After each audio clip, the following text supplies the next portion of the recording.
Sud Radio, le 10h midi, mettez-vous d'accord, Valérie Expert. Bonjour à toutes et à tous. Jeudi 11 septembre, nous vous attendons au 0826 300 300 pour commenter l'actualité avec aujourd'hui Laurence Saillet. Bonjour, ancienne députée européenne, chroniqueuse politique. Gilbert Azoulay, directeur général de News Tank Éducation. Voilà, et vous êtes également journaliste pour l'Hémicycle, dirigé par Éric Revel. Absolument. Magali Vincent, comment on dit? On dit Vicente. Vicente. Pourquoi j'ai mis rajouté un N. Vicente, c'est une première. On est ravis de vous accueillir. Bonjour. Vous êtes communicante politique et Franck de Dieu ne devrait pas tarder à arriver, rédacteur en chef à Marianne. Bloquons tout, colère populaire ou cassons tout? On peut se poser la question. Malade pendant vos vacances, nous en parlions, pas de problème. Vous pourrez les reporter. Vous l'avez entendu dans le flash. C'est une jurisprudence qui risque de faire beaucoup d'émules.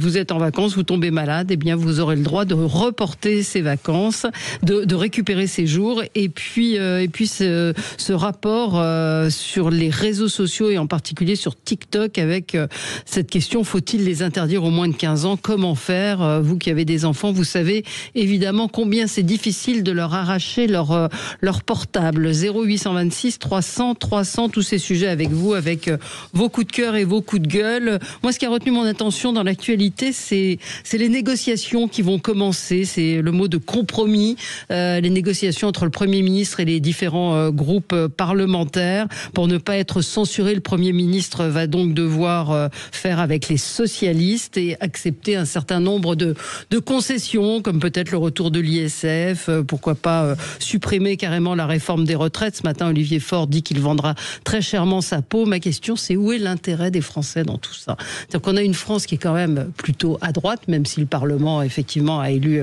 un certain nombre de députés socialistes et LFI, mais on sent quand même une petite cuisine qui aujourd'hui, je pense, dégoûte les Français. Laurence Saillet, non? Quand on nous le dit comme ça, on va faire des compromis pour pas être censuré, les bras m'en tombent.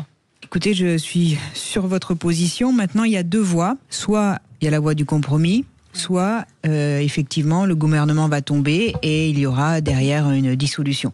Donc là, chacun fait ses choix.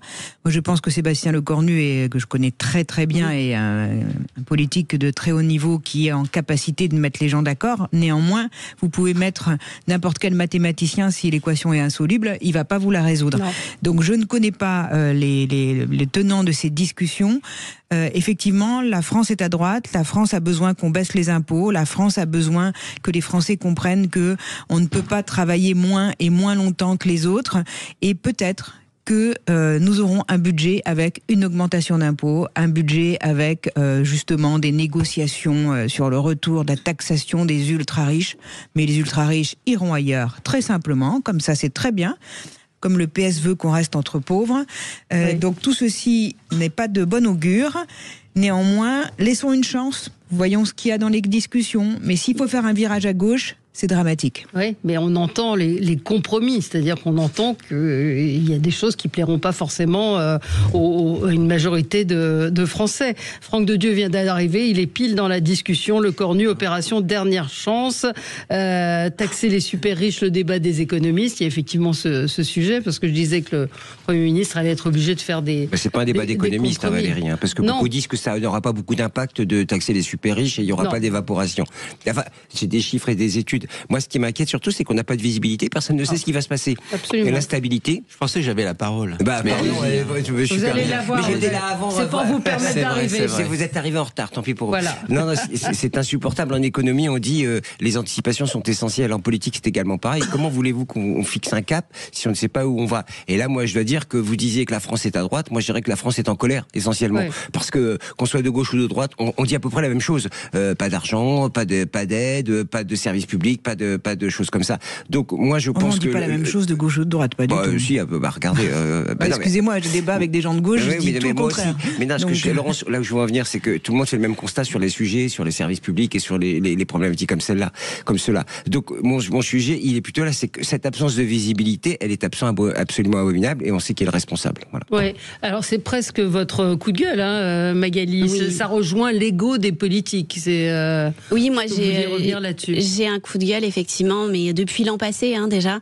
Et j'ai l'impression en fait de rabâcher exactement la même chose et que rien n'a changé depuis un an. C'est-à-dire que maintenant, je change un peu de vocabulaire. J'ai beaucoup parlé d'incarnation, j'ai beaucoup parlé de vibration et d'énergie. Aujourd'hui, je parle de fréquence en fait. Et on entend beaucoup de politiques qui parlent tous les jours de déconnexion. Ah là, ils sont très forts pour constater la déconnexion en fait entre le monde politique et les citoyens. Sébastien Lecornu l'a reconstaté, l'a redit hier. Il a parlé de rupture, on ne sait pas encore comment. Mais en fait, ils constatent la déconnexion, mais ils ne savent absolument pas se reconnecter. Voilà. Et le sujet, il est là. C'est-à-dire que moi, tous les jours, je le constate. On a des hommes politiques qui continuent. Et vous avez vu, tous les débats, tous les sujets sont sur les idées, sur le programme, sur François Bayrou. Tout l'été, nous a martelé. Et en plus de ça, il a à la fois infantilisé les Français, humilié les Français sur cette notion de prise de conscience, de non-prise de conscience.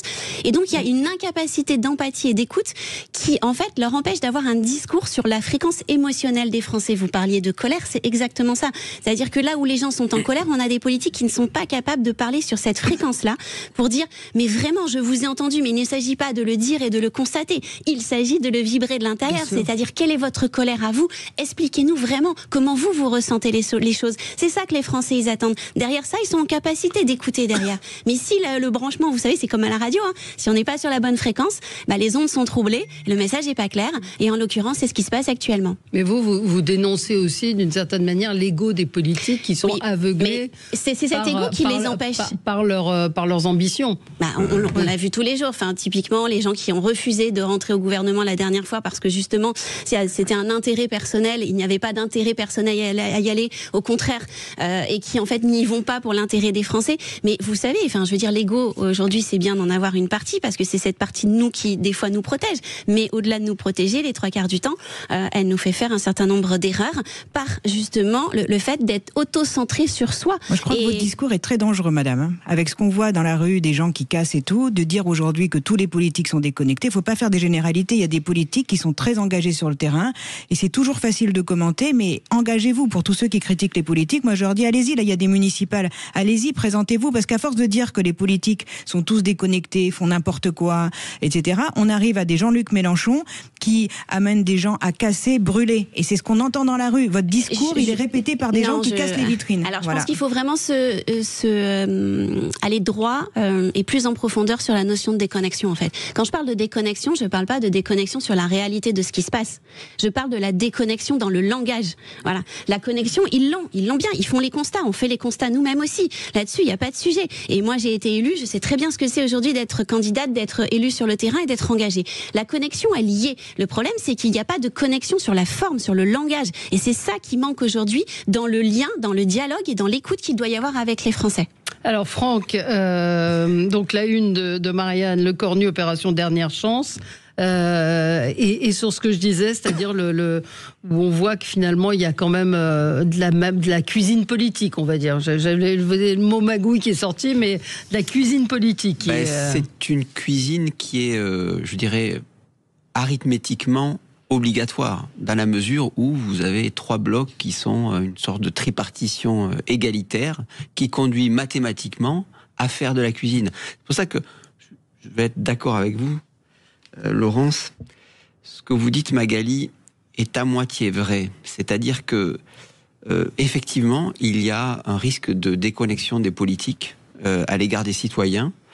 Mais ce risque-là, je dirais, nous sommes tous sur des autoroutes mentales. C'est-à-dire que ce qui se passe aujourd'hui, c'est que chacun dans leur bulle, que ce soit des politiques, les journalistes, dans une certaine mesure, les chefs d'entreprise, sont sur une autoroute mentale, et ils n'ont pas l'intérêt général. Et effectivement, on parle de magouille, de jeux de combinaison, de jeux d'alliance, de réalliance, de contre-alliance. Les Français en ont un petit peu marre. Sauf que pourquoi elle a lieu? Pourquoi les politiques dressent des lignes rouges? Ils ont chacun leur ligne rouge. Ils n'arrivent pas à s'entendre. Pourquoi? Parce que ça correspond aussi à leur électorat. C'est-à-dire que vous allez sur les marchés, elle n'a pas tout à fait tort. Vous allez sur les marchés, je suis désolé, vous y allez peut-être pas sur les marchés. Moi, j'y vais pas beaucoup. Je discute beaucoup moins, malheureusement, qu'un homme politique qui passe ses samedis et dimanches dans une permanence, qui va rencontrer des gens et qui essaye d'être connecté. Pourquoi il y a ce spectacle désolant de jeux de combinaison? Parce que ça correspond à leur lectorat.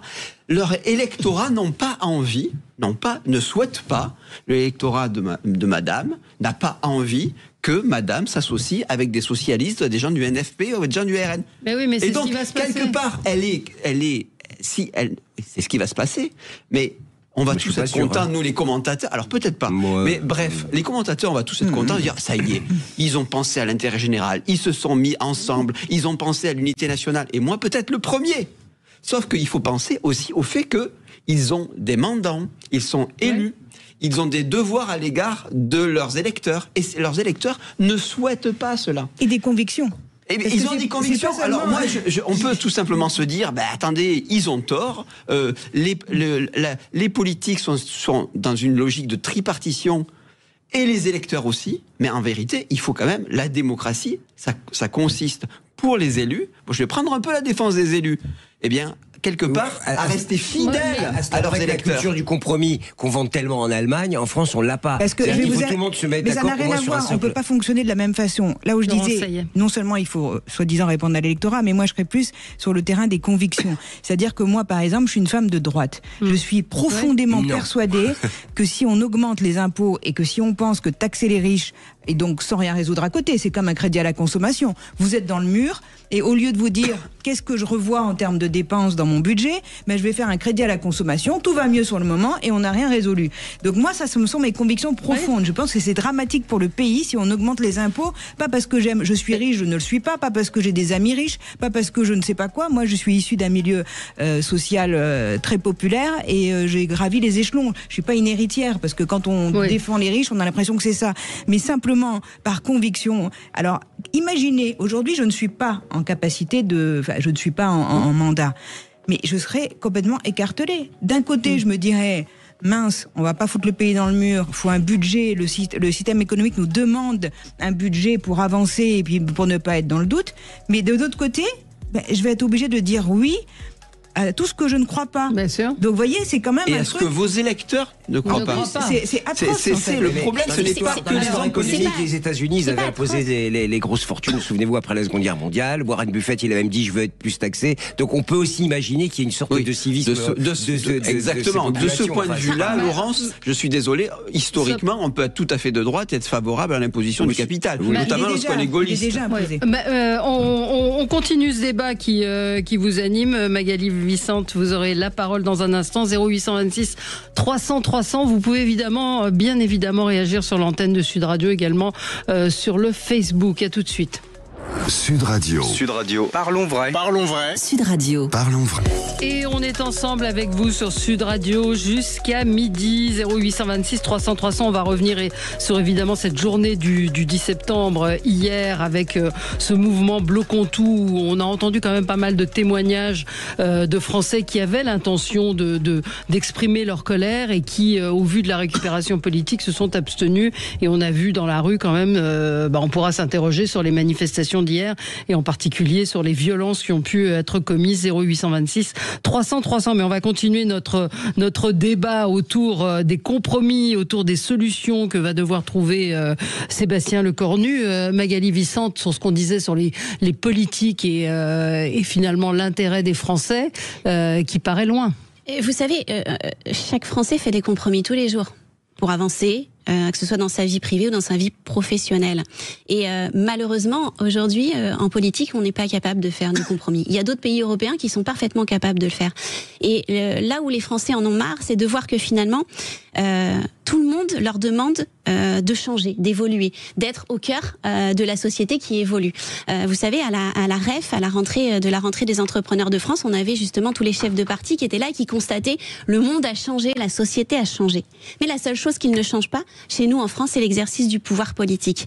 Et moi, je travaille sur une chose. J'entends effectivement la façon dont la France a fonctionné, la façon dont les partis fonctionnent. Ce que je veux juste dire, c'est qu'il y a un vrai sujet aujourd'hui sur l'avenir des partis politiques. C'est déjà depuis quelques années dans le le débat. Et aujourd'hui, il faut que les politiques eux-mêmes en prennent conscience. C'est-à-dire qu'on a des citoyens qui ne vont plus voter que dans le cadre du parti. J'entends qu'on ait des convictions, mais c'est pas parce qu'on a des convictions qu'on ne peut pas voter uniquement pour une personnalité qui va elle-même porter ses convictions. Et là, on sort juste de l'élément partisan. Et ce que les Français, ils attendent, c'est qu'on soit capable à l'Assemblée nationale de sortir de cet élément partisan pour trouver des solutions concrètes, parce qu'aujourd'hui, on a des Français qui souffrent tous les jours. Et oui, ils sont en capacité d'entendre que les compromis, ça fait partie de la vie, parce que tous les jours, on en fait tous. Mais il faut prendre le problème à l'envers. Pourquoi on est dans un parti politique ? Alors déjà, je vais vous expliquer que quand il y avait des partis, avant que Emmanuel Macron explose le système, moi aussi j'y ai cru, si vous voulez, au pari de Macron pendant un moment en disant on va tous se réunir, ni droite ni gauche, rassemblons-nous. Moi j'étais hyper ok sur ça.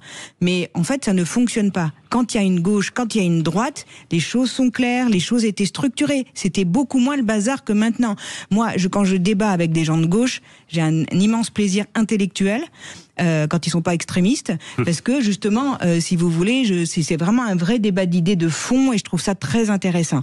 Donc l'histoire des partis, c'est la structuration même de la vie politique. Mais pourquoi on se réunit dans un parti ? Pas parce qu'on veut être d'un parti, c'est parce que on se retrouve dans les mêmes convictions. Comme quand vous êtes dans une association de protection des femmes, vous vous retrouvez dans les mêmes convictions. Donc à partir du moment où vous vous retrouvez dans vos convictions, moi quand j'avais fait les marchés l'année dernière, au moment des législatives, les gens me disaient, alors c'était dans le 8e arrondissement, soyons clairs, je veux dire, j'ai pas été dans le 20e, c'était pas ma circo, mais ils me disaient, on veut de la droite, de la vraie droite, pas de la droite extrême droite, on parlait même pas d'immigration, mais de la droite libérale, économique, retrouvez vos fondamentaux, on veut pas du n'importe quoi, etc. Parce qu'on a besoin d'être structuré. Donc vouloir tout faire péter, c'est ce qui a été fait depuis 2017, et aujourd'hui vous vous rendez compte que c'est un véritable bazar, parce qu'au niveau du bloc central, par exemple, au sein même, si vous voulez, des députés qui sont dans le camp, entre guillemets, macroniste, il y a de la gauche et de la droite. Et c'est pour ça qu'on n'a rien fait pendant... il y a eu des réformes économiques très intéressantes quand on est de droite. Mais vous pouvez pas mélanger tout comme ça. Je peux juste ajouter un point, parce qu'il y a un point quand même très intéressant sur lequel il faut noter, c'est-à-dire qu'on peut très bien partager les convictions d'un parti, mais par contre ne pas du tout être en adéquation avec la personnalité notamment du député sur la circonscription en l'état. C'est-à-dire qu'il faut arriver à distinguer deux choses aujourd'hui. Et il y a une notion fondamentale, c'est qu'aujourd'hui, une personnalité politique de son territoire ne fait pas une incarnation spécifique du parti politique. C'est deux choses distinctes, c'est-à-dire que les citoyens sont vachement plus attentifs aujourd'hui à la personnalité dans sa globalité, même si elle porte les mêmes convictions du parti. Vous voulez aller à l'encontre de toute forme de débat d'idées, en fait. Ah mais pas du tout. Mais si, faites la distinction entre les idées et les individus. Non, de toute façon, moi je pense les individus existent en tant que tels. C'est pas Magali qui l'a inventé, l'incarnation des idées. Mais... Oui, mais enfin, on peut aussi postuler que les citoyens sont capables de considérer que l'incarnation, c'est aussi une question d'idées, et qu'il y a une enveloppe de la personne qui porte des idées, et puis il y a les idées, l'essence même. Alors, on peut quand même postuler aussi que le citoyen est rationnel, intelligent quand même. Je voudrais qu'on revienne aussi à des choses très concrètes pour les auditeurs, et vous vouliez l'évoquer, c'est-à-dire imposer les riches, qui est un des débats qui va avec cette taxe Zuckman. Bien sûr. Nous, on a fait dans Marianne une étude là-dessus. On a calculé l'augmentation du patrimoine boursier des 10 familles les plus riches depuis 2019, un petit peu avant le Covid. Vous avez en gros les 10 familles qui disposent aujourd'hui de 600 milliards. Elles ont augmenté leur patrimoine en 5 ans de 267 milliards. C'est-à-dire qu'elles ont augmenté en gros au rythme de 10% par an, ce qui correspond à peu près à 5 fois plus d'augmentation du capital qu'un Français qui place son argent dans l'assurance vie. Ce qu'il faut bien comprendre dans cette histoire de taxe Zuckman, et je vais pas m'étendre trop longtemps, rassurez-vous, c'est que nous ne sommes plus à l'époque de Mitterrand et l'impôt sur les grandes fortunes, même à l'époque des années Hollande de 2012 sur la taxation des hauts revenus avec les 75%. Nous sommes entrés dans un autre univers, en particulier depuis le Covid, avec des augmentations de plus-value boursière énormissimes et de plus-value immobilière également. Et là où l'ISF touchait 400 000 personnes, oui, la droite bourgeoise, de notables, qui rapportait environ 5 milliards. La taxe Zuckman, elle consiste pas à toucher 400 000 personnes, parce qu'on peut en débattre de ça, et notamment sur l'idée de contrarier des innovations. par rapport à l'ISF, etc. On n'est plus sur 400 000 personnes qui rapportent 5 milliards, on est sur 1800 personnes, c'est-à-dire beaucoup moins, qui rapportent environ autour de 15 milliards, admettons. C'est-à-dire qu'il y a un gisement fiscal sur peu de personnes, non pas sur la bourgeoisie de province qu'on aime bien, qui fréquente le Rotary, etc. C'est pas celle-là. C'est pas cette France-là qui est touchée, qui est visée. C'est des gens qui ont vu leur patrimoine boursier et professionnel augmenter. Mais quel intérêt ils auront à rester en France? Alors, c'est la question qui revient. Non, mais attendez, simplement, je vous dis que par rapport à ces peu de personnes-là, vous avez un gisement fiscal énorme, de sorte que, par exemple, vous avez la famille Bettencourt, prendre 2% de leur patrimoine consisterait en gros à équivaudrait à un tiers des économies envisagées sur l'assurance maladie. C'est-à-dire que vous êtes amené à avoir très peu de gens qui sont capables d'avoir des... Mais vous arrêtez à quel niveau les 5 premiers Non, mais j'ai pris cet exemple-là. Vous savez, la famille Bettencourt, ils font travailler des millions de gens. Et en fait, on va aller à se dire, j'entends ce que vous dites, les taxons vraiment les quelques plus riches, et puis on va tout payer. Mais en fait, qu'est-ce qu'on fait ? Il y a des gens qui bossent pas en France parce qu'ils choisissent de ne pas travailler. Vous avez 40% des gens qui sont au RSA qui ont moins de 35 ans. Qu'est-ce qui empêche ces 40% de personnes de ne pas travailler ? Vous avez des gens qui profitent d'un système d'allocation. Vous avez une immigration, si vous voulez... C'est un raisonnement. Laurence, ce que je veux dire par là, vous êtes en train de décrire une injustice, et on peut tout à fait considérer que... Vous n'avez pas laissé aller jusqu'au bout, donc vous ne savez pas ce que je vais dire. Laissez-la terminer. C'est important d'aller jusqu'au bout, comme je vous ai laissé faire. Pardon. Donc en fait... on va se dire, allons taxer quelques-uns, et en fait, on ne change rien à un système qui nous mène dans le mur. 75% des impôts sont payés par 10%. On est le pays des Français. On est le pays le plus imposé, le plus fiscalisé. Vous pouvez habiller les choses comme vous voulez. Si on continue à taper sur les riches, ils auront créé de la richesse ailleurs. L'Oréal, ils iront ailleurs. LVMH, ils iront ailleurs. Et on va empirer Moi, je trouve ça dingue, et je vois bien que ça diffuse. Et j'ai vu qu'aux 20h de TF1, de France 2, Zuckman en train de nous expliquer sa taxe, c'était formidable, donc on est en train de mettre ça dans la tête des Français. Ne changeons rien, on est dépensier à fond, on a 2 fois plus de fonctionnaires qu'en Allemagne, on fait n'importe quoi avec l'argent public, ne changez rien, vous inquiétez pas, il y a 4-5 mecs qui vont payer et on va résoudre tous les problèmes. C'est absolument un discours dangereux et dramatique. Ils partiront, ils iront ailleurs, et on se retrouvera à ne rien avoir réformé en France. Alors, je vous encourage à réagir, 0826 300 300. Est-ce qu'il faut faire payer les ultra riches? On vous attend et on continue dans un instant. Sud Radio, mettez-vous d'accord, Valérie Expert. Sud Radio, le 10h midi, mettez-vous d'accord, Valérie Expert. Et un sujet passionnant et qui vous passionne également, faut-il imposer les plus riches? Vous savez que c'est une des demandes du Parti Socialiste, cette fameuse taxe Zuckman, et puis que défend également Franck Dedieu sur le plateau. Et on a Véronique en ligne qui voulait réagir. Bonjour Véronique. Bonjour à tous. Bonjour. Oui, je suis vraiment scandalisée quand j'entends vos invités parler de la taxe ISF en disant les pauvres, ils vont partir. Mais nous, les petits, on gagne 1500 €. On est taxé à 600 € d'impôts sur l'année et on dit rien. Mais ça je veux dire. Est-ce que cet argent qui serait prélevé sur les plus riches changerait votre vie? Qu'est-ce que vous faites dans la vie, Véronique? Alors moi, je fais du ménage. D'accord. J'ai 54 ans, j'ai eu une carrière, j'ai eu une entreprise que j'ai fermée et aujourd'hui, je suis obligée de faire du ménage et je ne rechigne pas au travail comme à peu près certains disent que les Français ne travaillent pas. Ouais. Donc moi, pas par choix, mais par nécessité, je fais du ménage, ça m'amuse pas. Mais je gagne de l'argent et je dois en redonner, ça m'amuse pas non plus. Alors moi, j'aimerais juste que ce soit équitable en fait, que tout le monde participe. Mais tout le monde participe, Laurence, pardon, Véronique, les plus riches contribuent. L'idée, c'est de leur demander une contribution supérieure. Oui, alors après, Zuckman propose une contribution chaque année. On peut imaginer, et d'ailleurs sur le plan constitutionnel, de faire quelque chose pendant 2-3 ans, le temps de remettre les choses au carré.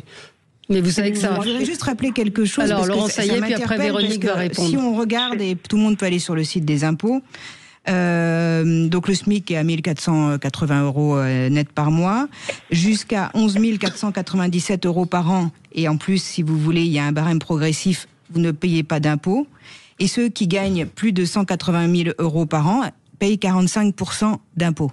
Donc, moi, je veux bien qu'on continue à expliquer. Non, on ne paye pas 45% d'impôts. Allez sur le site, allez faire les calculs. C'est le taux marginal d'imposition ou c'est le taux moyen? C'est le taux marginal. Ah, mais le taux marginal d'imposition n'a rien à voir avec le taux moyen. Allez faire une simulation sur le site des le taux marginal d'imposition, c'est pas le taux moyen. Et vous le savez très bien, Laurence. Alors, Véronique, c'est ce qui peut. Véronique, on vous écoute. Oui, moi je voudrais juste dire que je suis une citoyenne, je comprends bien ce qui se passe, je veux bien faire des efforts et je le comprends tout à fait, même à mon petit niveau. Ce que j'aimerais, c'est que les gens, même d'un niveau bien plus grand, comme tous ces ultra riches, comprennent qu'aujourd'hui il faut faire un effort. Voilà, c'est tout ce que j'ai à dire. Est-ce que vous êtes allé manifester, vous, hier? Non. Non. Pourquoi? Parce que c'est pas ça le problème n'est pas là, quoi, en fait. Le problème est que il faut un vrai programme. Il faut s'atteler à travailler. D'ailleurs, je suis de très près Patrice Suiban, qui est quelqu'un d'exceptionnel, qui a un programme. Il a un programme, lui, pour sauver la France. Mais on le consulte pas.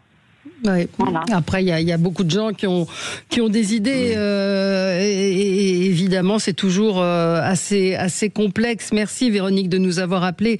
Cet article à lire dans le Figaro, une précarité toujours plus ancrée. 57% des Français connaissent un proche vivant dans une situation de pauvreté. Mais en prélevant sur les plus riches, en quoi ça va changer la situation de Véronique? En quoi ça va changer la situation des plus précaires? Tout simplement parce que faire un budget, c'est faire des arbitrages. Des arbitrages entre la baisse des dépenses et l'augmentation des impôts si on veut, je dirais, réduire le déficit. Le point commun entre Michel Barnier et Bayrou, c'est qu'ils ont décidé que l'effort devait peser à 2/3 sur la baisse des dépenses et à 1/3 sur l'augmentation des impôts. Demain, il va y avoir un débat avec notamment les socialistes pour dire que, d'accord, peut-être que faut-il mettre tout le monde à contribution, mais avec un certain équilibre. Donc on pourrait imaginer que l'effort pèse la moitié sur la baisse des dépenses. De ce point de vue, on peut donner raison à Laurence. Et aussi, tout de même, sur l'augmentation des impôts, un peu plus. C'est-à-dire de manière à ce que ceux qui ont gagné beaucoup en très peu de temps sur la base du... Là, je remonte à 2019. Je remonte à 2019, je ne remonte pas au 19e siècle. D'accord ? C'est cet enrichissement manifeste et très rapide, eh bien, qu'il soit mis à contribution. Peut-être pas qu'il fasse tout l'effort, mais qu'il le fasse un petit peu. Pour terminer, juste une chose, j'entends l'argument de Laurence, parce que finalement, c'est la base de son argument. Et il faut l'entendre. Elle dit, votre histoire, ça permettra de proroger un système fiscal et économique qui est injuste. C'est ça. C'est votre martingale d'imposer les riches pour continuer comme avant. Mais peut-être pas. Il ne s'agit pas de ça. Il s'agit simplement de faire des arbitrages entre soit on baisse les dépenses, eh bien on touche aux services publics et aux classes moyennes, soit on augmente les recettes, donc les impôts, mais sur la base de très peu de gens. Voilà. Mais quand vous dites on baisse les dépenses et ça va toucher aux services publics, ce n'est pas la vérité. Il faut réorganiser les services publics. Je vous le redis, on a 2 fois plus de fonctionnaires qu'en Allemagne et ça fonctionne pas. C'est pas une question de dépenses, c'est une question de réorganisation du service public. Parce que il faut que ce service public, si vous voulez, soit optimisé, parce qu'on peut rajouter de l'argent, ça ne changera rien. Mais pour revenir sur le cas de Véronique, moi, Véronique, je la défends. C'est pas parce que je suis contre la taxation des plus riches que je ne défends pas les gens qui travaillent. Mais justement, pourquoi Véronique, elle est vraiment... Comment j'appelle ça, les travailleurs pauvres, et c'est pas du tout péjoratif de ma part, elle fait partie des gens qui bossent, qui disent jamais rien, qui payent, qui respectent la loi et qui sont tout le temps en train d'être à qui on tape dessus. Parce que de l'autre côté, il y a toute une partie de la population qui ne sont pas des Véroniques qui se battent. qui sont des gens qui sont sur le territoire, qui sont grassement payés à ne rien faire. Et ça, je trouve ça scandaleux. Et moi, quand je vois des jeunes qui ont moins de 35 ans, qui sont en RSA, qui touchent 600 €, et Véronique, qui bosse comme qui bosse énormément et qui touche un SMIC, je trouve ça inadmissible. Pour moi, l'injustice, elle est là. Et tant qu'on ne changera pas ça, on ne s'en sortira pas. Alors, moi, je voulais juste te dire, en plus, la bonne idée d'Attaque Sussman, on est les seuls à en parler, parce qu'aucun pays ne l'a adopté. Il n'y a qu'ici qu'on dit c'est génial, on va prendre aux plus riches. Je pense. En 1789 aussi, on était les seuls à parler de République. Oui, mais non, on parle d'Attaque Sussman. Et puis, non, mais là, je crois qu'il faut le dire, les bonnes idées, on le retrouve dans l'écologie. D'ailleurs, on impose des règles parfois un peu drastiques à nos agriculteurs. Là, ce que je veux dire, c'est que personne n'a adopté cette règle. Et je reviens à mon idée de compromis. Il faudrait qu'on prenne un peu à tout le monde, à ceux qui peuvent payer des impôts ou à ceux qui peuvent évidemment assumer des baisses d'aide et de ressources, parce que c'est là que se joue c'est là qu'est l'enjeu, à mon avis. C'est le compromis pour aller vers un budget qui soit équilibré, vers un budget qui soit sain. Je rappelle juste les 44 milliards dont on parle, c'est les 4 milliards en projection. Ça serait plutôt 20 milliards qu'il faudrait trouver maintenant. Magali, vous pouvez demander des efforts à condition que vous ayez placé deux choses essentielles, un sens derrière ces efforts. Et donc là, je rejoins effectivement ce que disait Laurence, c'est-à-dire qu'on ne peut pas annoncer aux ultra riches qu'on va aller prendre de leur argent pour financer quelque chose dont on ne sait absolument pas comment l'argent va être utilisé. Donc c'est fondamental. Et c'est aujourd'hui la colère majoritaire des Français. C'est de revenir à ce concret-là. Et deuxièmement, la notion de justice.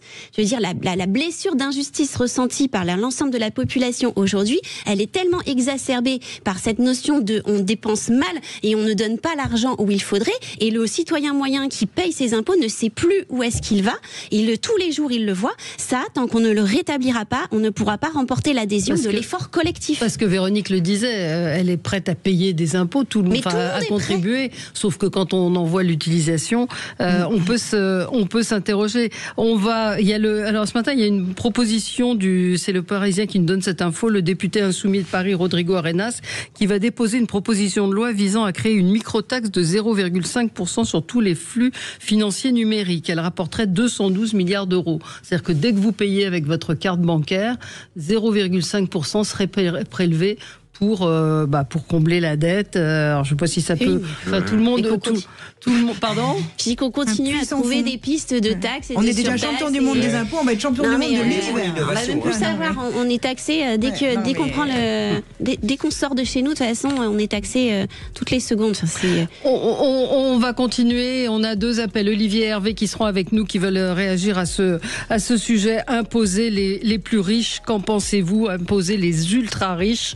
On vous attend sur Sud Radio au 0826 300 300. À tout de suite. Sud Radio. Sud Radio. Parlons vrai. Parlons vrai. Sud Radio. Parlons vrai. Alors, on vous attend au 0826 300 300. On va parler également de la journée d'hier. Qu'en avez-vous pensé ? Bloquons tout ou cassons tout. C'est un petit peu quand même ce qui est ressorti des images qu'on a pu voir. Cette manif, cette mobilisation de la colère des Français, elle a été visiblement volée par LFI, par ce parti qui a très vite dit qu'il s'impliquerait, qu'il soutenait cette mobilisation, et beaucoup ont renoncé à aller manifester. On a deux auditeurs en ligne. Olivier, bonjour. Oui, bonjour. Alors, taxer les plus riches ? Non, moi j'écoute, ça me révolte. Pourquoi aller toujours taper sur les mêmes pour qu'ils partent ? Parce qu'ils vont partir. Ils étaient partis sous Mitterrand. Sarkozy a eu du mal à les faire revenir. Et on veut recommencer la même histoire. Ça mènera à rien. Il y a d'autres solutions. Je vais vous poser une question. Et ils vont peut-être me répondre, c'est vos collaborateurs là. Si demain, on remet les 39 heures, qu'est-ce qui va se passer ? Moi je veux bien répondre. Je vais vous donner la réponse tout de suite. C'est l'équivalent d'une création de 2 millions d'emplois, de plus de 2 millions d'emplois. Est-ce que 2 millions de salariés en plus, ça aiderait pas à boucher les trous de la Sécu par les cotisations, la TVA pour l'État Voilà, je pose la question. Est-ce que ça changerait quelque chose ? Alors, je pense que c'est très compliqué d'imaginer de revenir pas possible, en arrière. Sauf si on paye plus. Mais c'est ce que travailler plus pour gagner plus. C'est pas travailler plus. C'est pour ça que j'étais contre le fait d'enlever 2 jours fériés. De toute façon, personne n'y a jamais cru. Je pense que c'était le testament. Il savait très bien que ça allait mettre le pays. C'était sa signature de sortie à Monsieur Bayrou. Et je lui en veux beaucoup pour ça. Mais moi, je pense que la moyenne européenne, horaire. En gros, c'est 39 heures semaine. Donc, si on en va par là, moi, je préfère que les gens travaillent 2 heures de plus, payés plus, et qu'on augmente les salaires, parce que les salaires, il faut, pour les augmenter, qu'il y ait en face une productivité, parce que si on pense qu'on va pouvoir augmenter les salaires sans qu'il y ait plus de productivité, c'est mathématique, vous n'allez pas demander à une entreprise de payer plus si elle n'a pas plus de productivité. Et le travail, c'est pas sale, c'est cette gauche qui nous a mis en tête que, ça y est, il fallait dans le loisir, les 35 heures, comme si le travail, c'était quelque chose de négatif. Je ne vous parle même pas de ce qui s'est passé avec le Covid. Après post-Covid, plus personne ne voulait bosser, tout le monde faisait du macramé à la maison, avec du thé chia. Non, mais il y a eu un vrai changement de décrochage. Donc pourquoi le travail, ce serait ça? Le travail, c'est de l'intégration. Je dis pas qu'il n'y a pas des métiers difficiles, mais travailler et aimer son métier et être mieux payé. C'est ça qui compte. Mais c'est ce que demandent aussi les chefs d'entreprise, qui est moins de... Ils embaucheraient plus si c'était possible. Mais Magali, sur la question que pose Olivier, revenir aux 39 heures, ça créerait... De toute façon, c'est pas possible, Olivier, on vous le dit clairement. C'est impossible. Ben, malheureusement, c'est effectivement compliqué parce que sociétalement parlant, on peut pas revenir en arrière. Mais c'est dommage parce que effectivement, moi je partage encore l'avis de Laurence. C'est pour quelle raison travailler plus? Et aujourd'hui, le vrai sujet est là. Et le sujet, il va même au-delà. C'est après pour quel salaire? Parce que l'enjeu, c'est de réduire la différence en fait entre le net et le brut. Et c'est là où vraiment il faut que aujourd'hui les politiques se mettent au travail, parce que ce qui paralyse le travail en France, c'est cette différence entre le salaire net et le salaire brut. Et ça, ce n'est plus tolérable aujourd'hui pour l'ensemble des travailleurs. Et forcément, le fait que on ait tant d'écart entre les deux, eh bien pour certains, ça les rend plus éloignés du monde du travail. Et on va se dire, finalement, pour ce que je gagnerais, je préfère tout autant rester chez moi puisque je peux percevoir un certain nombre d'aides. Et le salaire, le salaire de la personne qui ne travaille pas devient exactement le même que celui qui travaille. Ouais. On retrouve le même sujet sur la retraite. Pourquoi allonger la durée de travail si c'est pour être mal payé? Et c'est vrai que tous ces sujets-là se rebouclent à chaque fois et tournent en rond et reviennent au même sujet. Et je suis d'accord avec Laurence, il faut beaucoup mieux payer les gens. Là, les chiffres sont abracadabrantesques. Quand on paye 100, quand on paye 100 pour un entrepreneur, le salarié se retrouve en gros avec 35 euros, ce qui est impossible, ce qui est complètement en décalage avec tous les autres pays européens et tous les autres pays du monde. Hervé est en ligne avec nous. Bonjour Hervé. Oui, bonjour. Pour dire que je suis pas pour augmenter, créer des impôts sur les ultra-riches, parce que je pense pas, quelqu'un l'a dit d'ailleurs chez vous, que ça changera quelque chose à l'état de la France aujourd'hui, ça va pas régler le trou de retraite. On vous entend très mal. On vous entend très mal, la liaison est... C'est les ultra-riches qui ont coupé le son. Voilà. Peut-être vous êtes en voiture, vous devriez peut-être vous arrêter, prendre votre téléphone directement. On vous retrouve... Alors Hervé, allez-y. Oui, voilà. Alors je disais que j'étais pas favorable à ce qu'on taxe les ultra-riches, parce que je pense que quelqu'un l'a dit chez vous, ça ne va pas changer les conditions dans lesquelles se trouve la France, à savoir le trou de la sécu, les problèmes de retraite, et puis le système social qui fonctionne mal. Je pense que c'est pas le bon sujet. Maintenant, repartir à 39 heures, il faut savoir qu'il y a des entreprises qui vous font signer des contrats de 39 heures. C'est un choix que vous faites ou pas. Donc il y a des gens qui sont payés sur 39 heures. Donc après, je ne sais pas si... Mais qui sont payés plus? Bien sûr. Oui, qui sont payés en heures supplémentaires après. Non, ils sont payés plus sur la base de 39 heures, et les heures supplémentaires, c'est encore autre chose. Ça existe en France, donc il y a des sociétés qui sont capables de faire ça. Maintenant, effectivement, pour avoir une entreprise, quand vous embauchez quelqu'un au SMIC, ça vous coûte quasiment du tout. Je crois que c'est 84 euros ou 94 euros. Par contre, dès que vous lui donnez 300 euros de plus, vous payez autant de charges. Donc là aussi, il y a un problème. Oui, c'est ce que... Ce serait bien d'augmenter les salaires, mais quelque part, il faudrait... baisser les charges, baisser les contributions, ouais. Merci. Le problème des jeunes qui sont au RSA et qui veulent pas bosser. Ouais. Merci Hervé. Franck de Dieu, ça vous inspire quoi? Je disais simplement que le passage aux 39 heures, qui peut créer des millions d'emplois, enfin des centaines de milliers d'emplois, repose sur l'idée qu'il va y avoir un flux d'activité, que le travail ne se partage pas, qu'il y a un flux d'activité, qu'il y a un flux d'argent et de consommation. Le problème, c'est que pour que ce schéma vertueux se réalise, il faut qu'il y ait deux conditions. La première, c'est que on soit dans une logique de croissance quand même économique. Or, le travail plus pour gagner plus de 2007 a pris de plein fouet la crise des subprimes, ça n'a pas forcément marché. Il faut qu'il y ait une croissance, et cette croissance-là, elle se fait pas simplement au niveau national.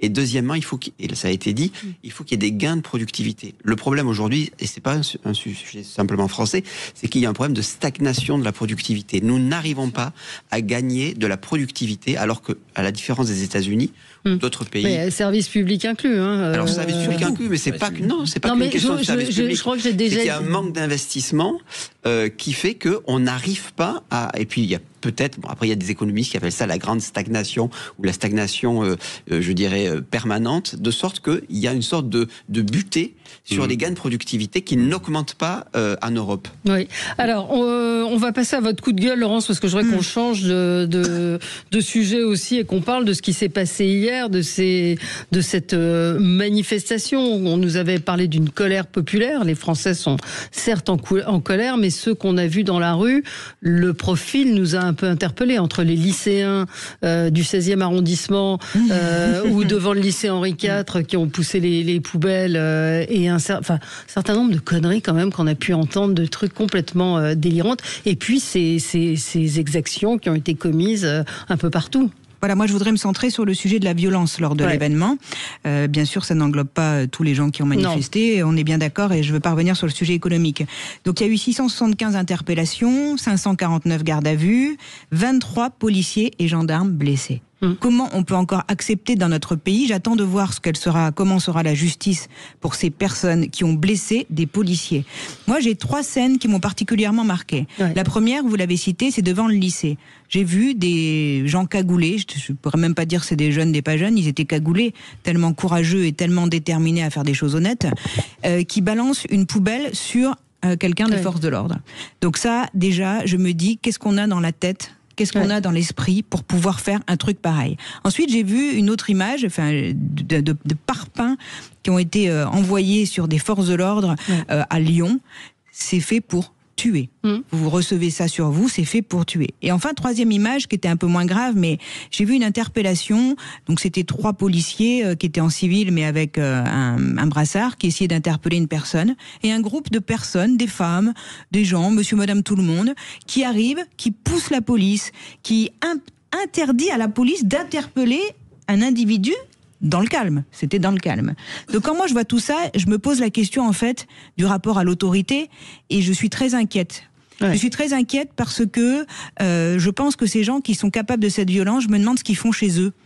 Quand vous êtes capable de caillasser un policier, qu'est-ce que vous faites à votre femme ou à vos gosses? Ou vice-versa, parce qu'attention, il y a des femmes dans la violence et dans les blagues. Mais c'est une des premières fois où il y a eu autant de femmes interpellées. Quand vous êtes capable de frapper un policier, quand vous voulez éduquer vos enfants, comment vous entreprenez la chose? C'est une question sur la route. Donc, quand je vois des gens, des comportements routiers, je me dis comment ils font. La question que je me pose aujourd'hui, c'est pourquoi nous ne mettons pas en place quelque chose de simple. À partir du moment où vous attaquez aux forces de l'ordre, c'est direct la prison immédiate. Parce que si on laisse faire ça, c'est l'écroulement. Et qui attise tout ça? C'est en partie la France insoumise. J'appelle tout le monde, et je finirai là-dessus, à aller voir les tweets à la fois d'Arcilia Soudé et d'Alma Dufour. Alma Dufour, elle se photographie devant un feu, en disant la joie, devant la joie et les flammes. Mais vous vous rendez compte, on en est arrivé à un parti politique, en fait, député de la nation, entre guillemets. Enfin, ça veut plus rien dire aujourd'hui. Moi, je suis désolée de voir. Mais cette image est scandaleuse. Cette image est dramatique et scandaleuse. Je rappelle que certains ont appelé à voter pour ces gens-là, pour faire barrage au Rassemblement National. Pardon de le dire, c'était peut-être pas la meilleure idée. Ils n'en sont pas à leur premier coup, parce qu'ils se sont présentés avec des gens extrémistes dans tous les domaines, et pour pas rebondir sur le conflit qui nous intéresse au loin, ils se sont présentés avec des gens extrêmement limites, et cette situation n'est que l'illustration de leur pensée. Alors, Stéphane me dit, ceux qui ont envoyé des poubelles sont des apparatchiks filmés avec des policiers en civil par la suite, et ce n'est pas la première fois, c'est-à-dire des provocations qui auraient été mise en scène par la police pour décrédibiliser le mouvement. Eh ben ça, c'est le discours de la France insoumise. C'est ça qui est très inquiétant. Ouais. On est en train d'expliquer que des policiers se frappent eux-mêmes ou s'envoient des poubelles à eux-mêmes, mais vous vous rendez compte, et il y a des Français qui croient ça. 0826 300 300 si vous voulez réagir à ces images, ce que vous avez pensé de cette journée de mobilisation, Magali Vicente, sur moi j'ai vraiment extrêmement mal à mon pays. On parlait tout à l'heure de la notion de patriotisme. Enfin, moi j'ai fait 4 ans au sein des forces de l'ordre, ça a été mon premier job, et quand hier j'ai vu les images, et les mêmes que vous, Laurence, de ces policiers renversés par les poubelles, c'est extrêmement révoltant. Et moi je travaille beaucoup sur l'impact du non-verbal et du paraverbal, et ces images-là sont extrêmement fortes, notamment sur la notion d'autorité, c'est-à-dire qu'on a un total renversement de la notion d'autorité. Qui aujourd'hui, dans son pays, peut vraiment entendre qu'aujourd'hui on a des policiers qui vont se prendre des poubelles et des parpaings en étant juste en protection et en se laissant faire. Vous aviez les images de la gare du Nord. Qu'est-ce qu'on fait? La gare du Nord, on la ferme, on protège. Il n'y a jamais une riposte. Le vrai sujet des forces de l'ordre et de l'autorité, c'est aujourd'hui de redonner les moyens matériels et les moyens humains et les moyens législatifs de pouvoir renverser cette notion d'autorité. Parce que ces voix qui se sont exprimées hier, même minoritaires, parce que c'est pas le peuple français, c'était des voix minoritaires, elles ont fait du bruit et elles représentent une haine et une violence de la France que l'on ne doit pas laisser faire, et surtout pas au sein de l'Assemblée nationale. On va continuer sur ce sujet tout de suite après les infos. 0826 300 300 si vous voulez réagir. Certains nous disent il y a aussi des manifestants pacifistes qui ont été frappés. La majorité des images qu'on a pu voir hier étaient quand même en défaveur d'un grand nombre de manifestants. À tout de suite. Sud Radio, mettez-vous d'accord, Valérie Expert. Et on est ensemble avec vous pour ce 10h midi à 11h30, les médias avec Gilles Gansman. Et aujourd'hui, ce sera le producteur de Masked Singer qui sera avec nous. Je me suis un petit peu emmêlé les pédales hier. Pour commenter cette actualité, toujours Laurence Saillet, chroniqueuse politique, ancienne députée européenne, Gilbert Azoulay, directeur général de Newstank Éducation, également journaliste pour l'Hémicycle, Magali Vicente, communicante politique, et Franck Dedieu, rédacteur en chef à Marianne. Alors, pour nos auditeurs, j'ai fait des petites recherches à propos de cette journée d'action et des poubelles qui ont été lancées. Alors le détail, les sources décrivent systématiquement des actes commis par des manifestants souvent qualifiés de violents, masqués ou issus de groupes comme les Black Blocs. Donc il y a des lycéens qui ont lancé des poubelles et des fumigènes sur des policiers devant le lycée Hélène Boucher. À Nantes, des poubelles ont été renversées et lancées sur des véhicules de police par des manifestants, suivis de feux et de projectiles. À Lyon et à Marseille, des poubelles incendiées ont servi de barricades. Et à Montpellier, pareil, des poubelles ont été lancées contre les CRS, et que aucune source crédible ne mentionne l'implication d'agents en civil. Donc c'est possible, effectivement, c'est déjà arrivé, mais hier les images étaient quand même particulièrement violentes et ont pu choquer. En tout cas, ce qu'on remarque et ce que me dit un auditeur, c'est que rien n'a été bloqué. C'était bloquons tout, mais on n'a rien bloqué. Gilbert? Non, c'est vrai que je suis assez d'accord. Moi, hier, j'ai été resté à la maison. Je suis sorti finalement. J'ai pu me balader en toute tranquillité dans tout Paris à peu près. Et c'est vrai que, pour en avoir discuté avec beaucoup de gens hier, finalement, ça s'est plutôt bien passé. Mais en tout cas, ça s'est vu. En tout cas, si c'était l'objectif, ça s'est vu et ça s'est fait entendre avec des messages qui ont été. Je sais pas comment ils vont aller prendre le corps nu d'ailleurs, mais en tout cas, ça s'est entendu et vu. Mais certains ont eu le sentiment quand même de se faire voler cette journée de mobilisation. C'est ce que nous disait Jean-Baptiste Moreau dans la Creuse, où il interroge les gens. Des gens lui avaient dit on va effectivement bloquer le 10. Et puis quand LFI a préempté cette journée, d'un seul coup les gens se sont un petit peu... En tout cas, ça n'a pas été bloqué. Non, ça n'a pas Magali été bloqué. D'ailleurs, le préfet l'a rappelé ce matin d'ailleurs. Et j'aimerais vraiment attirer le regard des politiques et même interpeller le préfet là-dessus, parce que on dit rien n'a été bloqué. Ils sont satisfaits en fait, mais derrière ça, c'est parce qu'on a lutté contre une voix minoritaire qui a fait beaucoup de bruit, alors que la voix majoritaire est restée extrêmement silencieuse, et que c'est celle-là qu'il va falloir écouter, parce qu'elle a été totalement étouffée par le mouvement d'extrême gauche. C'était l'enjeu, la récupération et l'étouffement.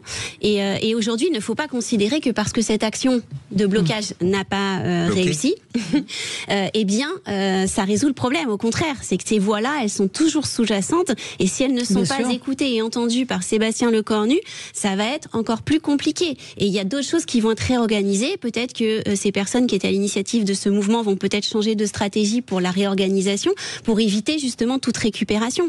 Mais plus on est silencieux, vous savez très bien, quand on est silencieux, finalement, c'est là où on est. C'est la voix qui porte le plus, et c'est celle-là qu'il va falloir écouter. Franck, sur cette journée d'hier. Oui, en fait, cette journée d'hier, c'est le monde du travail qui n'a pas été représenté.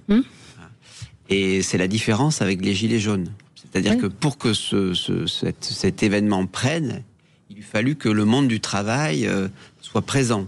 Pourquoi ? Parce que ça rappelait un peu les Gilets jaunes qui se disaient « ce qui me motive, c'est un problème de pouvoir d'achat ». Il y avait des témoignages des Gilets jaunes qui étaient très poignants. Et d'autre part, et c'est lié, c'est le phénomène d'empathie. Parce que ces événements ne se jaugent pas, ne s'appréhendent pas simplement à l'aune numérique du nombre de mobilisations. Rappelez-vous, les Gilets jaunes, il y a eu des samedis où ça n'a pas véritablement coagulé. Ce qui compte aujourd'hui, heureusement ou malheureusement, c'est l'opinion publique. Vous pouvez avoir des phénomènes qui n'ont pas beaucoup de conséquences très pratiques et qui pourtant créent quelque chose au nom de l'opinion publique et une sorte d'empathie.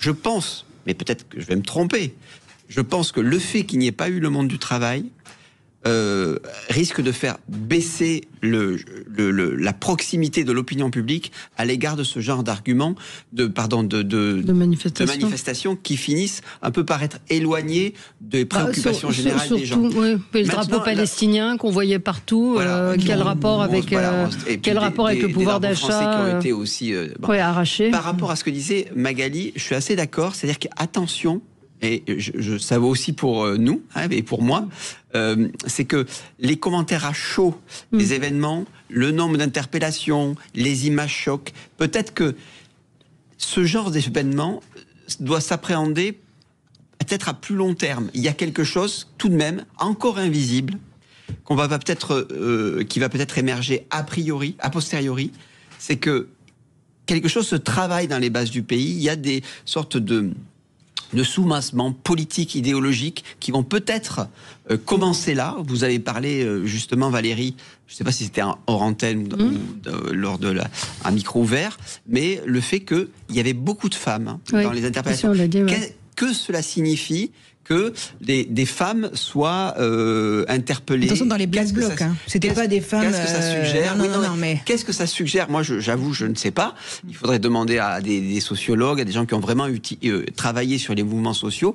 Mais je pense que faisons attention, d'abord, à ce que l'opinion publique ait des idées qui sont divergentes du nombre de personnes impliquées dans cette manifestation. Et deuxièmement, il y a peut-être des choses qui se travaillent sur le long terme dans les profondeurs du pays et qui ne sont encore pas visibles. Alors ça, je vous rejoins là-dessus, mais juste pour les femmes, moi je fais la différence entre des femmes qui manifestent qui dans le mouvement de manière pacifique, et là je parlais des femmes qui étaient responsables de violences. Il ne faut jamais mettre les choses sur le même terrain.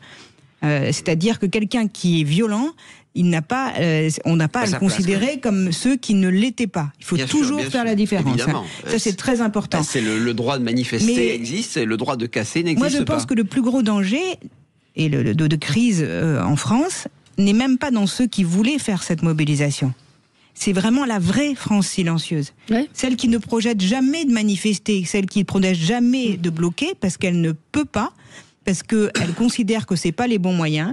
La France qui bosse, vous voyez la dame que nous avions eue tout à l'heure au téléphone, elle dit non, moi j'allais pas faire le mouvement. Moi j'ai lu beaucoup de témoignages de chefs d'entreprise, mini PME, de commerçants, etc., qui galèrent, mais eux ils ont pas envie de faire ce genre de mouvement. Mais ça ne les empêche pas de souffrir. Bien sûr. Eux ils en ont marre aussi de l'insécurité. ils en ont marre aussi dans certains endroits d'une immigration qui les déborde. On n'ose plus en parler, c'est devenu tabou. Maintenant, si vous parlez d'immigration, c'est de nouveau dans le budget, on n'a pas parlé une fois du coût de l'immigration. C'est devenu, vous êtes d'extrême droite dès que vous le faites. Donc ça, c'est très beau cadeau à faire à l'extrême droite, puisque maintenant tout le monde est d'extrême droite, donc du coup l'extrême droite c'est normal. Donc il faut faire aussi attention à tout ça. Donc moi je pense que cette France, la vraie France silencieuse, qui ne se plaint pas et qui souffre réellement, elle a aussi des revendications qui ne sont absolument pas celles que l'on peut entendre. Bien sûr. Elle a des revendications de sécurité, d'augmentation du pouvoir d'achat. Elle en a marre de voir que ceux qui ont l'AME sont mieux soignés gratuitement, pardon de le dire, que ceux qui n'ont pas l'AME, ou qu'il y a 30%, 40% des Français qui ont déjà renoncé à des soins, et ils voient des étrangers en situation irrégulière qui sont soignés totalement gratuitement et avec de la balnéothérapie. Vous voyez que ces gens-là, ils sont pas en colère, mais eux, ils disent rien, ils vont pas en manif. Par contre, vous savez quoi? Ils votent RN. Donc continuons comme ça, et on est en train de faire vraiment un tapis rouge au RN qui continue à parler à ces gens-là. La gauche a abandonné les travailleurs pauvres. Et le RN les a récupérés. C'est bien pour ça qu'ils peuvent pas faire un programme économique de droite, puisqu'ils ont une base électorale qui est comme ça. Oui, non mais on voit les sondages. Enfin, le RN est classé toujours en tête des intentions de vote aux législatives. Après, est-ce que ça se traduira réellement dans les urnes? Au premier tour, c'est pour ça qu'ils veulent à tout prix la dissolution. Bien sûr. On va se retrouver dans un instant, on va parler de la rentrée scolaire avec vous, Gilbert Azoulay. Vous êtes un spécialiste d'éducation et il y a des choses à dire sur cette rentrée. À tout de suite. Sud Radio, mettez-vous d'accord, Valérie Expert. Et on est ensemble jusqu'à midi, à 11h30, l'émission Média. Gilbert, vous vouliez revenir sur la rentrée scolaire? Oui, c'est toujours un peu la même musique et le même sujet à la rentrée scolaire. On manque d'enseignants. Rendez-vous compte, à la rentrée 2025, là, c'était il y a quelques jours, il manquait au moins un professeur ou une professeure dans 55% des collèges et des lycées. Ça sans tenir compte... C'est-à-dire un sur deux, quoi. Et ça sans tenir compte des absences ponctuelles. Alors, c'est une enquête publiée par le syndicat FSU. On peut leur faire confiance, alors qu'en 2023, Gabriel Attal, la ministre de l'Éducation, disait il y aura un professeur face à chaque élève. Alors en gros, on est dans la même situation qu'en 2024 et pire qu'en 2023.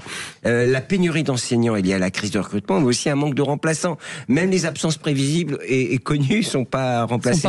Alors on manque aussi d'AESH, on manque de psychologues, les causes sont connues, perte d'attractivité, salaire d'entrée parmi les plus bas d'Europe, ce qui est quand même dommage. Conditions de travail dégradées, classe surchargée, sentiment d'isolement, même s'il y a eu des revalorisations, ça n'a pas fonctionné. Alors si on considère que l'éducation est la mère des batailles, Laurence, vous êtes d'accord avec moi, si on forme, vous en avez parlé, comment on élève les enfants, c'est quand même le cœur du sujet, pour conserver notre souveraineté et notre indépendance, parce que s'il y a de l'intelligence, on résistera mieux à toute la concurrence, et il serait temps d'investir là-dedans. Et en cette semaine, je vous rappelle que c'est la semaine consacrée à l'illettrisme, et que l'on découvre que le problème subsiste en France. Espérons que la réaction sera à la hauteur de l'enjeu. Et puis je rappelle que moi je préconise qu'on ait recours à des gens compétents qui veulent changer de carrière. Moi je verrais bien Laurence en prof d'histoire, parce qu'elle a une vision. Valérie qui s'occuperait de directrice d'une école. Voilà. Et c'est vrai que on peut aller chercher des talents là où ils sont, puisqu'on manque de gens formés à ce sujet-là. Moi j'en veux beaucoup pour le coup aux politiques. J'ai des enfants qui sont très très grands maintenant.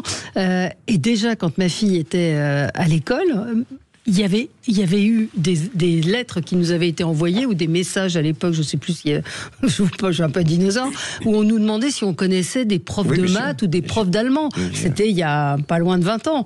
Je veux dire, vous imaginez, c'était il y a 20 ans. La recommandation, elle existe dans l'entreprise. On demande aussi de recruter par ces réseaux.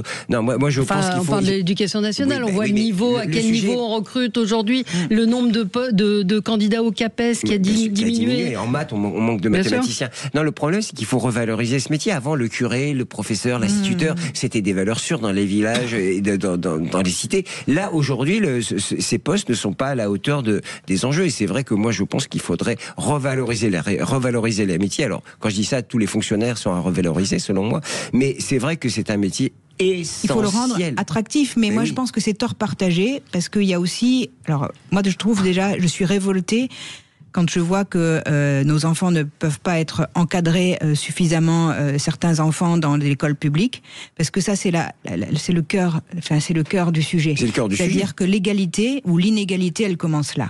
Quand vos parents travaillent, qui sont très pris par leur travail, qui sont en difficulté financière, que vous rentrez chez vous pour faire vos devoirs, qu'on peut pas vous aider. Vous savez, Sarkozy parlait des orphelins de 17 heures. Ouais. Et c'est pas négatif par rapport voilà. Et là, il y a une grande différence quand vous avez la capacité d'être aidé le soir ou pas. Et ça, déjà, ça me révolte parce que moi, je suis pour l'égalité des chances et l'ascenseur social.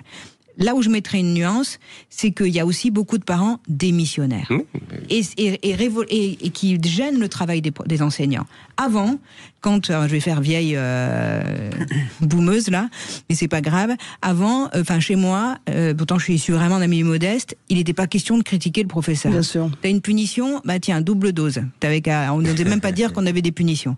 Là maintenant, les parents remettent en cause les profs tout le temps. Déjà, ils parlent mal des enseignants devant leurs enfants. Ça a l'air idiot, mais ça change tout.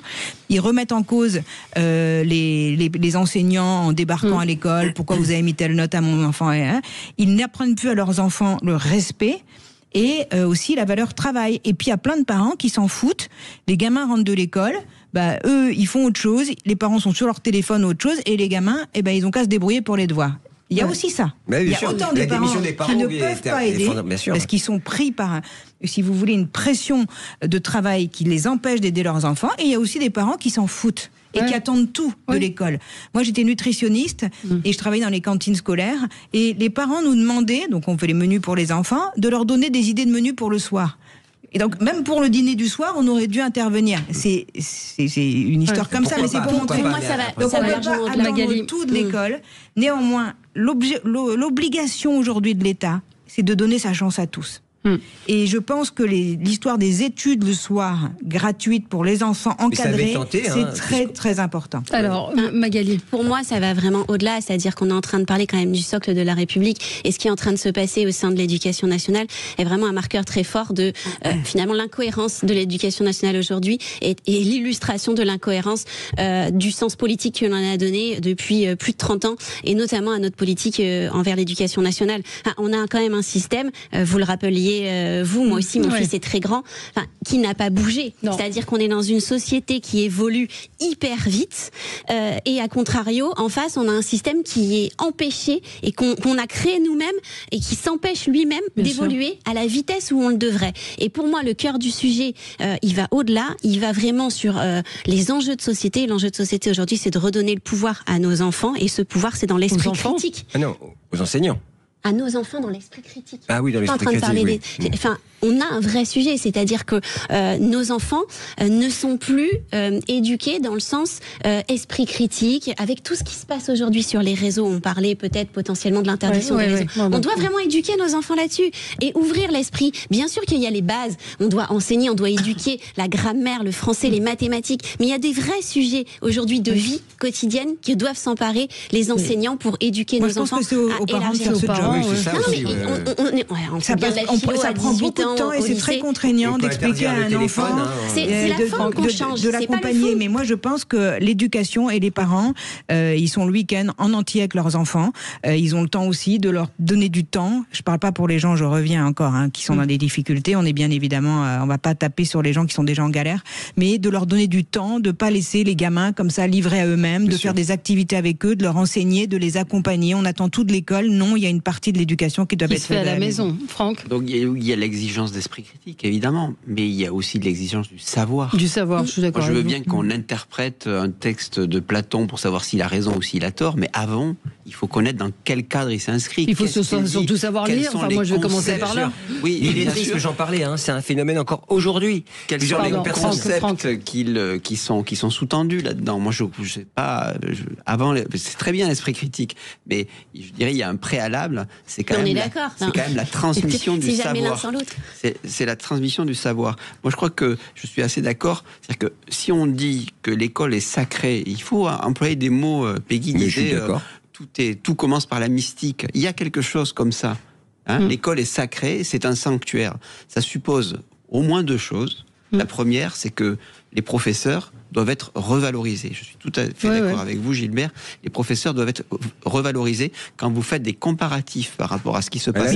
Ils peuvent travailler plus aussi, en Allemagne. En Allemagne, ils travaillent plus. Oui, c'est ça. Mais même par heure, Laurence, ils gagnent beaucoup plus, bien qu'ils travaillent plus. Et deuxièmement, si on considère que l'école est sacrée, les parents, ils doivent respecter l'autorité du professeur. Oui. Mais le problème, c'est qu'aujourd'hui, pour en avoir discuté avec une enseignante de maternelle qui exerce depuis de nombreuses années, c'est qu'elle a des enfants qui ne sont pas éduqués.